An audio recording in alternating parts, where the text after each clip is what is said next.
and gentlemen, with the partnership from Golden Mojo Entertainment, the star of this show, the United States of Paranormal presents Cryptid Crate.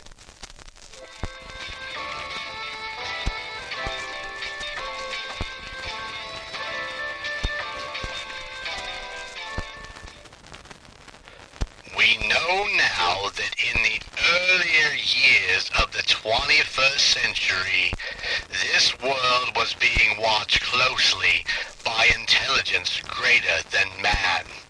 Cryptid Crate. Cryptid Crate is a monthly subscription box featuring cryptozoological creatures and paranormal-themed items to wear, read, and collect. Each box contains 4 to 6 items of independent artists, mass-produced items, and even some items only produced for Cryptid Crate. All items in the box are worth more than the cost of the box, such as stickers, books, t-shirts, buttons, custom coins, and more.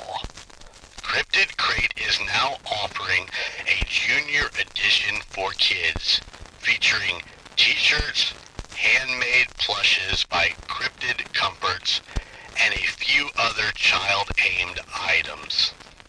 If you aren't ready to subscribe, Cryptid Crate offers a mystery sampler box that includes a coupon code for a discount for when you do decide to subscribe. To get 25% off your purchase of a mystery box, use code US Paranormal. Just remember, if your doorbell rings, it's no Martian.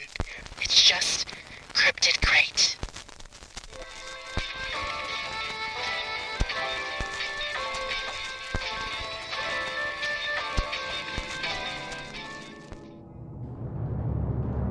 Welcome to the United States of Paranormal Podcast. Sit down and buckle up for an enlightening ride through everything cryptid, creepy, and paranormal.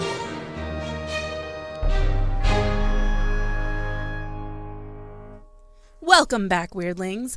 This week, Team Boosiers in Indiana is taking the wheel and taking a trip out to Colorado. Oh, I love Colorado. I was going to ask, have you ever been to Colorado? I have, but it's been many, many years ago. Ooh, I would love to go to Colorado. It's beautiful. So, next time you go, if you decide to take a trip through the beautiful mountains and the forests of Colorado, be sure to stay safe and be aware of your surroundings. You should always be safe and secure of your surroundings. You should. But there is something lurking in those beautiful mountains that is just too wild to believe. The mountains of southwest Colorado have always been a place of beauty, serene, peaceful, but in the 1880s, the Colorado silver boom sent thousands and thousands of people hoping they'd strike wealth. Yes, I remember reading about that. You remember it fondly in 1880. I was out there. Oh, man, no, I'm not that old. Come on. I read about it in history class. Yeah, it was pretty crazy. Nearly overnight, the mountainsides were overpopulated and new construction began. Railroads were being built by the dozens. Lumberers were moving in to take down the trees. But something was hidden in those mountains, just patiently waiting for its next meal. It's hungry. During the silver boom, people were using a lot of heavy explosives to blast out the rock to get to the silver. Well, yeah, because they're lazy. They don't want to use a shovel. Yeah, exactly. And that would take a super long time. But these mountains seemed to be made of silver. So time after time, they would rush in, take what they could as quickly as they could. And all of this land that had never been disturbed before was now being woken up. And when using dynamite, things are bound to happen that you don't plan for. Nitroglycerin was still in its infancy at this point, and there was little knowledge and even less regulations and safety protocols. Sometimes the explosions would cause a rock slide and bury 1, 2, or dozen men under a rocky grave, or it would just push you right off a cliff, which is crazy and terrifying to think about. Yeah. Sometimes they would be able to pull you out, but sometimes they couldn't.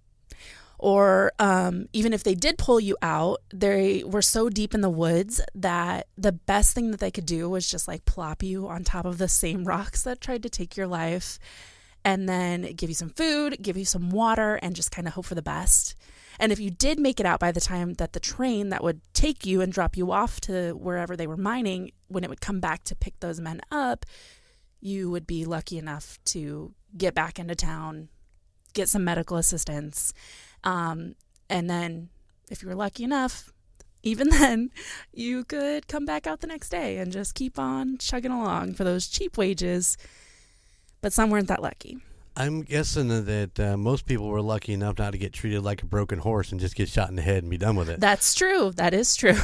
I'm shocked they didn't do that. That was the first thing I thought of. Is like, well, Bob's not going to make it. Let's just pop him right in the head. Right. He'll be all right. But the miners and the lumberjacks started noticing that these rock slides and fatalities were happening a lot.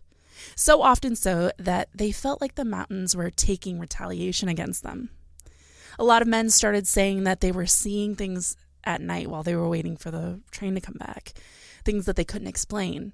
2 glowing orbs high up in the mountainside. Could they be fires? I mean, likely. You would think so, right? Right. But what about eyes? That's usually where you go with. Yeah. Two glowing. And they orbs. were far apart from each other, is another thing. Oh. They were like yards apart. Maybe he's wonky. Or could it be just something else that they couldn't explain? Whenever someone saw them, they knew a rock slide was about to happen the following day. Eventually, they made their way through to a place which later gained the name Slide Rock. It got its name honestly, but during their evacuation, every night they saw those same glowing orbs high up in the mountainside. Eventually, the men came to know exactly what those orbs were. They were eyes. Giant eyes staring down at them every single night. Some men even had the luxury of seeing the rest of the body that belonged to those eyes, but it would just sit and watch and wait. Every morning when they arrived back at Slide Rock to do their jobs for the day, they would scan the mountainside and look for that creature that they saw the night before, the creature that they named the Bolter. Slide Rock was hard to drill and hard to explode through. The rock was just too tough. The pieces were too heavy to move. Every day, more and more rock slides were happening. Rock slides that were beginning to feel kind of odd. Some of the men on the outskirts would watch the rocks come down and swore that they saw something more. They saw a face, a mouth, opened wide, seeming to swallow up everything in its path. Men were disappearing at this point by the dozen. And they were disappearing at such a large rate that the workers started to leave the site and they would try to quit their jobs. Well, yeah. I mean, I'm not no dumb motherfucker. I'm Right? done. I'm out of here. For real. Come on. But they couldn't quit. The men were indebted to the companies that they worked for. The company would set them up with room, with board, food, and the men paid that off by working for silver. Right. Indentured servantry, essentially. If the men tried to quit with their debt still on their name, the company would just take everything that they had left at their boards. Right. So blankets, their ID, any kind of identification or anything, they would just take it all. So well, these wouldn't you get smart enough to take some of that stuff with you? I mean, the stuff that was the most valuable to you. Yeah, but then at that point, if they're willing to take everything they have, are they going to come and have a stake on your head at that, or your head on a stake, come for you? Stake on your head. A stake on your head. We're gonna have a steak on your head. Hey, well, that's probably better than the meal that they got to begin with. Yeah. Wait, what kind of steak we talking about? That's. No, I understand what you're saying. You're saying that even if you would kind of gather up your stuff and then I'm quitting, yeah, they're not going to let you go. Yeah. Well, and okay, say you gather all your stuff, you take it out to the mining places. Right. Where are you going to go? Because they're out in literally nowhere. So, I mean, they could leave, but then it's like you could die out in the wilderness. You already see this thing that's terrifying you. Yeah, but you're afraid you're going to die anyway. Yeah. It's lose, lose, lose all the way around. Anyways. But basically they were kind of stuck there. The railroads that led the men out into the mountains never went further than Slide Rock. Whether it was because the rumors of what was out there started flooding in or because the price of silver crashed, no one really knows. It's not worth what you thought it was worth. Maybe it was a combination of both. I don't know. But eventually the rumors of what was hiding in the mountains of Slide Rock became nothing more than a campfire tale, a joke, something people used to scare their kids and prevent them from running off into the woods. But the stories of the Slide Rock Boulder haven't stopped since the silver was abandoned. So what is the Slide Rock Boulder? Have you ever heard of this before? I have not. This one's new to me. I have not heard this. It's pretty funny. It's funny? Yeah. It's funny. Like, the artist's renderings of these things are just, it looks so derpy. It's so it's said to look a lot like a giant finless whale. Oh, yes. Hold on. I got to think about that a minute. It has no like fins on the side of it. There's no fin on the top, like a dorsal fin. Nothing like that. It's just finless. Everything it does with its mouth. Yes.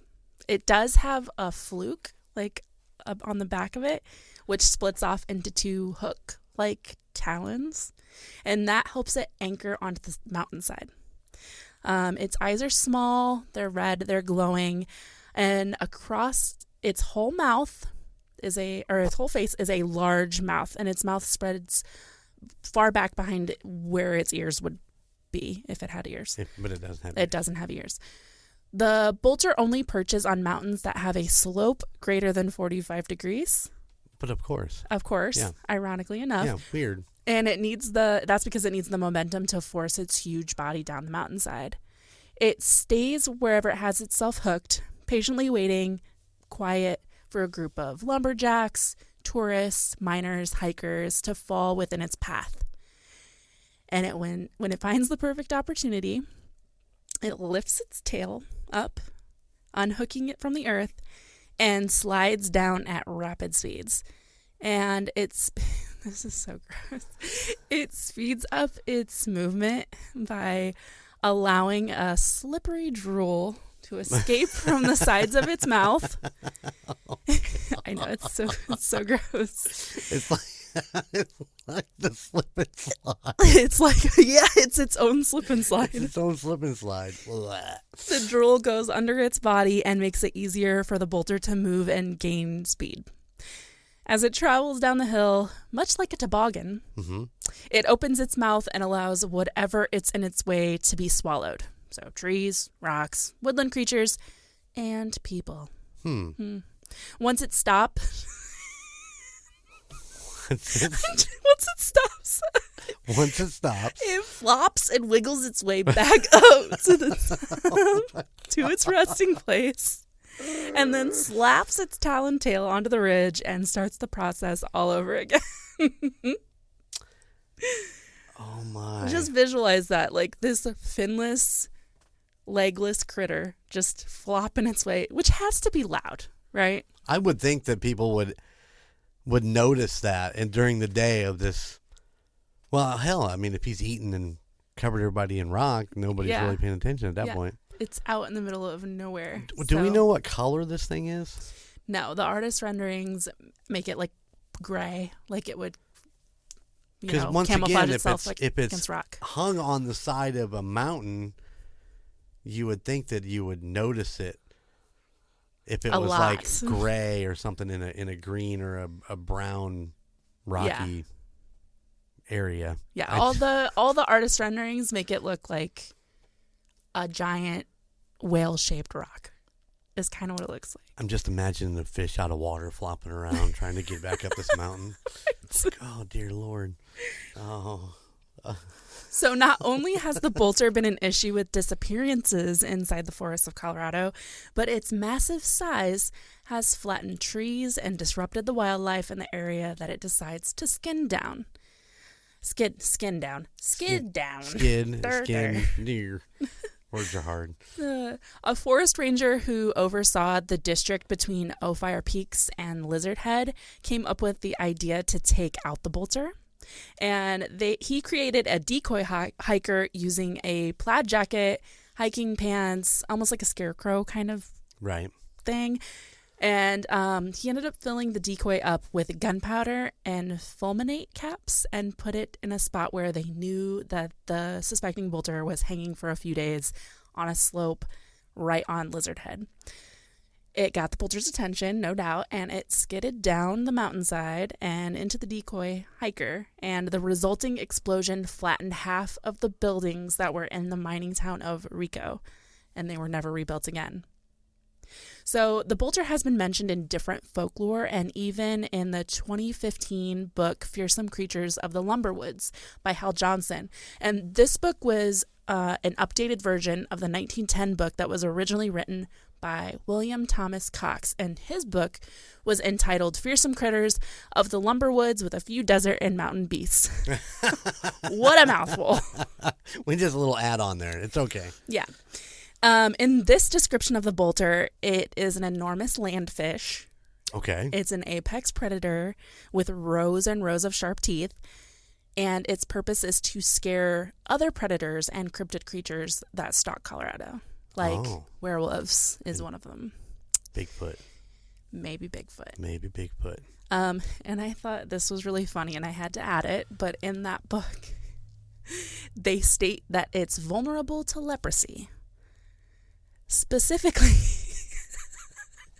For those of you not watching any video, the puzzled look on my face right now is leprosy. I suppose... I think most things are subject to leprosy. I mean, well, and our fish vulnerable to leprosy. Why wouldn't they be? I mean, yeah. I mean, I don't know much about leprosy, but this thing's already lost its fins. What else could it lose? So, no new sightings of the bolter have been documented since the explosion? The explosion. But it is believed that it is still out there, patiently waiting for its next meal. And it's believed that it's evolved into a more rock-like form to hide itself better and avoid being taken out by forest rangers again. Which is pretty quick evolutionary tactic right there. So it must be... Must be part lizard. Something. Chameleon? Maybe. I don't know. So what are the origins of the bolter? People who believe that the bolter is real think that it was left behind after the Ice Age. That when other creatures had went out with the water to the oceans, like whales and dolphins and stuff, the ancestors of those creatures, this was one that was left high up in the mountains, and it just eventually grew and evolved to be able to survive in the mountains. Right. That would make sense. I mean, yes. Although its land mass, its mass on land, like whales couldn't survive on land just because they're ocean creatures, but because they're so huge, they would crush themselves, from my understanding. And they have to explain that. Their mass is so large that gravity pushing down, like they can be in water because water gives you the illusion of weighing less. Right. But take like a humpback whale and put it on on land, it couldn't survive because it's so massive. Well, it would just lay there. It wouldn't be able to do anything, right? Yeah, but it couldn't grow legs, and because it would, like dinosaurs. Think of dinosaurs and the way they died out because they were so large. Why are you looking at me like that? I heard a funny thing about dinosaurs.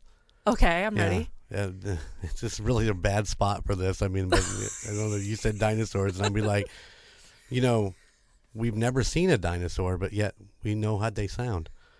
Yeah. Go figure that one. It doesn't make any sense. None whatsoever. They could talk in English, I guess, if they wanted to. We don't know. It could be anything. Maybe they have Boston accents. We Boston. don't know. Your cousin from Boston. Hey, this is my cousin, the T-Rex. Look at my arm. That's. Yeah, T-Rex is like, what's up? You want a Sam Adams? I need my car keys. I can't reach them with these short little arms. Couldn't even drive a car if you wanted to with those arms. How do you hail a taxi? Think about that one, people, while you're sitting there in your car right now, driving down the road, you're thinking about this T-Rex and his little bitty arm going, yo, Daddy! I didn't see him. Oh, my God. Sorry, we were a little off track there, but so my thought, though, is with the whale and so on and so forth, like like a lot of creatures, even ones that we know of and, have scientifically proven to do whatever, they've adapted. Mm-hmm. So do you not think that the whale would adapt? No. You just think he would just die? Yeah. But For sure. But if the what is it? The bolter. I want to call it the boulder because we talk about all the rocks. Yeah, weird how they both sound the same. Yeah, huh? Very curious. Those guys must have been from Boston. Yo, you see the bolter? We're on one today for sure. I had a long night last night, so I'm just about, what is it called? Punch drunk? Yeah. Yeah, I'm way out there today. So, I would think that would adapt if it got left high and dry, so to speak. Oh my God. You liked that one, didn't you? If it got left high and dry when the oceans receded and left on land. I think it could adapt, but it wouldn't be the size it is. Well, it's not like it can go very far. It's just it's eating boulders, for Christ's sake, and trees and shit. I mean, come on. His diet is not, really good, if you know what I mean. Let's see, he gets a little bit of meat. Diet. He gets a little, I was thinking high fiber, but fiber flows right through you. You ever eat, I don't know, a Nutri-Grain bar, and, the next thing you know is I got to poop. Just goes right through you. Any fresh fruit? Gosh. He's apples. not getting that stuff. He's getting boulders, and that stuff just sits heavy in your gut. I mean, I don't know, you got kids. They eat rocks. They were like, I'm full. Cora. I'm not hungry. Cora is the rock and dirt eater for sure. That's how we always know it's warm and nice outside, that it's ready to plant, because Cora will have She comes in with all this dirt on her face. Got a brown ring around her mouth from eating the dirt. It's planting season. Now it concerns me. She's not eating the cat poop, right? Just checking. I hope not. God. That's scary. But yeah, back to what we're supposed to be talking about here on the United States of Paranormal. The bolter, I would think, would have adapted and tried to, to survive in that situation. Yeah, but I think it would have adapted with to be legs, smaller and it would be like a snake. Now there's a possible thought. Maybe it's a giant snake. A giant snake with just a really big mouth. Well, when you think about snakes, they really have to. Yeah. I have no idea what the hell that was. I thought I muted all my shit. I'm so sorry, listeners. I'm thinking that's definitely an android. That's definitely an android. There's no getting around that one whatsoever. I'm muted. Is this one not muted? Yeah, that one's not muted. You would think after weddings and concerts that my shit would still be muted, but sorry. It's not. Sorry, guys. You just get it all. Yeah. You get it all. Welcome to the United States. You get it raw here. Yeah. Oh. No. Wow. We really are way off subject. So, anyway, some researchers... There you go. Yep. Some researchers believe that it was just a fun tale delved up by the lumberjacks or miners as they sat around the fire waiting for the train to take them back to town. The story of Rico is easily explained. The buildings were not flattened due to the bolter or due to the explosions. When the economic shift happened due to mining becoming obsolete, the town of Rico was built quick and fast anyway. So once the sales of gold and silver plummeted, the population of Rico went from thousands to barely hundreds in no time. And they were built so quickly that they were probably built pretty shadily. Yeah, definitely. So this is a tale as old as time, and with the time came the erosion of the towns that held those workers. Rico merely failed because it was not kept up with. Right. That's why the buildings failed, and they weren't rebuilt because why would you build where you can't survive economically? Right. In my opinion, just like so many other stories and urban legends we hear, this is a fairy tale story, but dusted with some truths. It was easier for the workers to believe that a giant creature was causing the mass rock slides than to believe that their own actions were. So the exploding of the mountainsides, the drilling, the removal of large pieces of rock, they were causing the huge problems that haunted the mountains and killed hundreds. It made more sense to them to pass the buck off to a creature that they couldn't explain. And when they saw trees flattened and taken down, it was easier to blame the bolter than to accept that they were the ones flattening the forest with lumbering. When the town of Rico failed and the economy crashed, it just had to be the bolter and not just the way things happened sometimes. Right. I think it's so interesting and funny that we as humans always feel the need to blame something instead of just accepting that sometimes weird things happen. We see it all the time within folklore, within religion, within conspiracy theories. It seems to be part of the human nature to want to connect dots and blame simple or big events on bigger problems or bigger things. More than likely, those things just can't take the credit or fess up. Like right. The bolter, it can't come out and be like, I'm doing this. So I just think it makes more sense to our brains to put the blame on something else than to just say, sometimes weird things happen and that's it. End of story. So there's no doubt that the story of the rock slide bolter is interesting and fun, and maybe it does exist, who knows, but more than likely it doesn't, and this is just another story to add to the long list of things people created to make things just make sense to them. So, Jeremy? Yes. What's your view on the rock slide bolter? I'm gonna go with what you just said. I think a lot of it is just a story to pass the time and try to explain something that they know what the explanation is, but they need a scapegoat. So let's create scapegoat, this. perfect. Yeah. Oh yeah, for sure. And I mean, like, there's so many like Native American religion and mythos and stuff. I remember in school learning about it and then being like, this is how they explained rain and this is how they explained the sun coming up. And it's like, isn't that what everything is though, kind of, when you think about it? Like, we all want a reason why things happen. Mm-hmm. Yeah, I mean, science is the same thing. They come up with ideas on how to test why this works or why this does that. Mm-hmm. It's the exact same thing. They just make up what they think. What makes sense to them. Yeah. Exactly. Yep. So instead of just accepting the sun comes up because it does and that's it.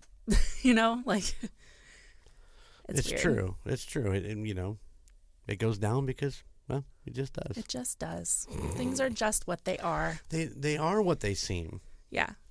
And it's like, there's always like, I don't want to drag religion into this, but I always think of it that way. Like, people say, well, it's God's will, instead of just saying, like, it just is. Or like, if somebody dies and people are like, God just wanted them. And it's like, but people just die and that just happens sometimes. And we don't have to make a reason behind it. It just is what it is. And you got to accept it.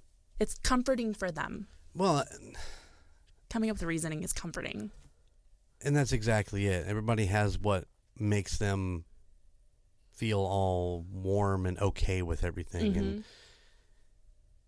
And wow, I got to be really careful here because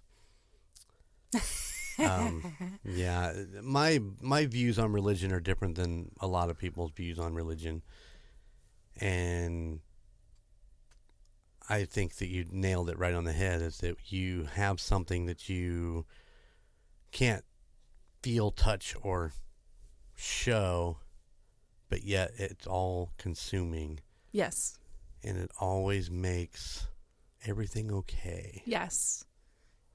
Because the unknown is the most scariest part of being a human, I think. Yeah, so we try to make it so we know. Yeah, exactly. And we'll never know. At least in human form. Yeah. It's pretty crazy. Sorry, this went off on a tangent. This whole thing was a tangent. It's our first time back in the studio recording. We've been out of sync for a minute, but no, I mean it's a good story. I like it. It's interesting. And once you guys see the pictures of this thing, it's like the weirdest. I saw a picture of it and was like, "What is this guy? What is this thing?" I think I saw it on TikTok. Like, a guy was showing pictures of it, and I'm like, I gotta look more into this. I gotta look into this. Yeah, definitely. And I thought it was interesting that, like, a lot of cryptids, like Bigfoot. It's just a thing that's out there. And this one was like, it had more of a reasoning of why people thought this, because they wanted these explanations why all these rocks were falling all the time. Yeah, because with Bigfoot, it's just like they just see him. There's no like reason for it. You know, like my house was torn down in the middle of the forest. Oh, it must have been Bigfoot. Yeah. Yeah, for real. We'll get into some of that in my next case where things become a scapegoat and people just use this particular entity as, must have been that. Ooh, I can't wait. Yeah, it's a lot of information. It'll be interesting. Well, thank you guys for listening to another week of the creepy and interesting here at the United States of Paranormal. Next week's road trip, you'll be a passenger alongside Logan, Matt, and Bose. Until then, take a listen to the other podcasts within the Golden Mojo Entertainment family of podcasts. So first off, we have Gunnar and Colton, who are the hosts of The Call Guys. The Call Guys is a weekly show where Gunnar and Colton discuss movies, shows, and their opinions about all things pop culture. These two are hilarious, and you'll definitely enjoy listening on your favorite podcast platform or watching their Zoom calls that they share on YouTube. And there may be a collaboration. We need to get this worked out. We do in our future here at Tusop, which we're just so busy all the time. I know. It's but I can't wait because it's going to be fun. Also, don't forget to check out their new merch page. I do believe it's the Call Guys merch. Call Guys. Oh, I'm not sure. I know they have it on their social media. Yes. They have it linked there. But they do have a merch page. They got some great merch. I got my tank top the other day. Ooh, did you? It's pretty badass. So I feel like your entire wardrobe at this point is just nothing but Golden Mojo Entertainment. Yeah. I got my Murdners. I got my Call Guys. I got my Tusop. No Golden Image podcast merchandise. It's coming.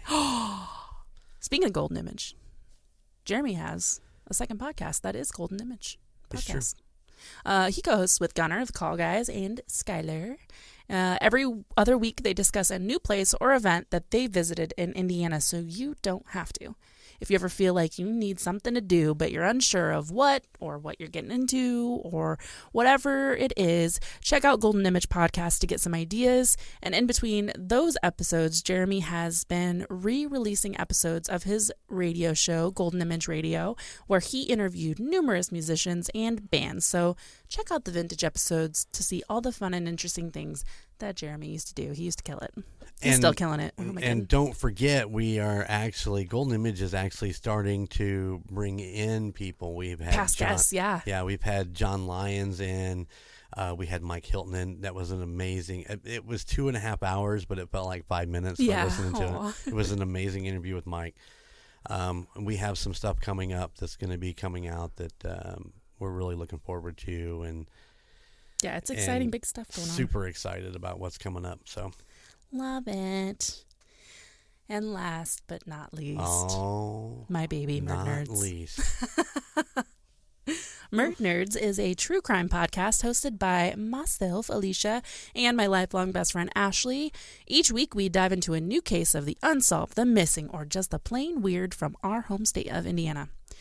If you have a scary story of like something unexplained, ghosts, cryptid, spooky, anything weird, share it with us here at Tusop, and feel free to, or you can contact us on social media. You can, we have Facebook, Twitter, Instagram, and a Golden Mojo Entertainment TikTok. Yes. That we've got a couple videos on. Oh no, I know. I failed Jeremy. You have failed this podcast. I'm going to do that today. I forgot to post one of his TikToks, but I will do that today. I created a TikTok, and Alicia has failed me by not posting I haven't even put Matt's up either. I failed both of you. Wow. Gosh. And by the time this episode comes out, both those TikToks should be up. Hopefully. But our email is theunitedstatesofparanormal@gmail.com.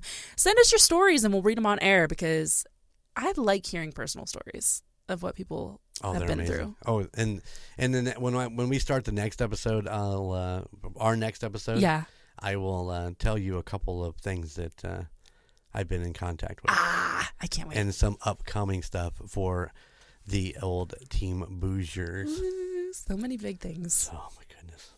Also, if you are interested in representing your love for tusop and the paranormal, we have a ton of really awesome merch located on our website, which is linked on our social media pages.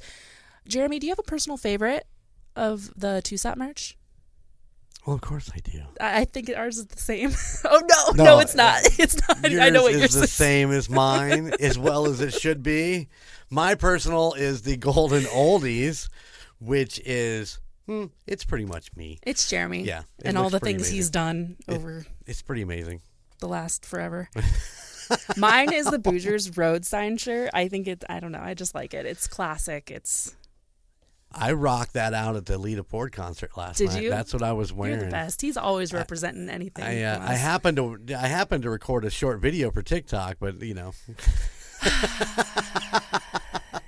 I suck. It is a short video.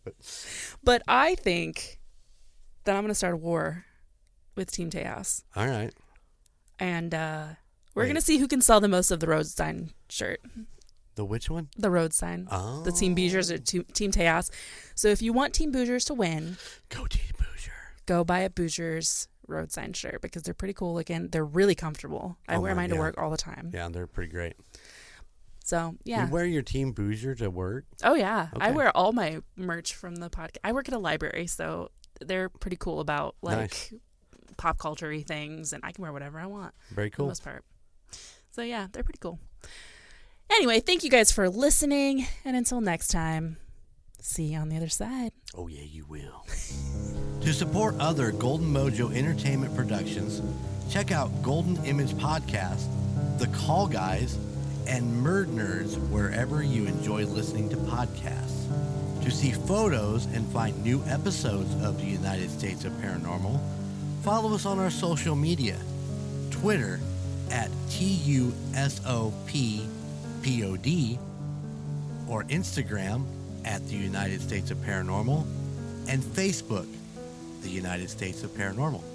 If you have a place that you'd like us to look into or would like to share your spooky story that we can read on the air, please email us at theunitedstatesofparanormal@gmail.com.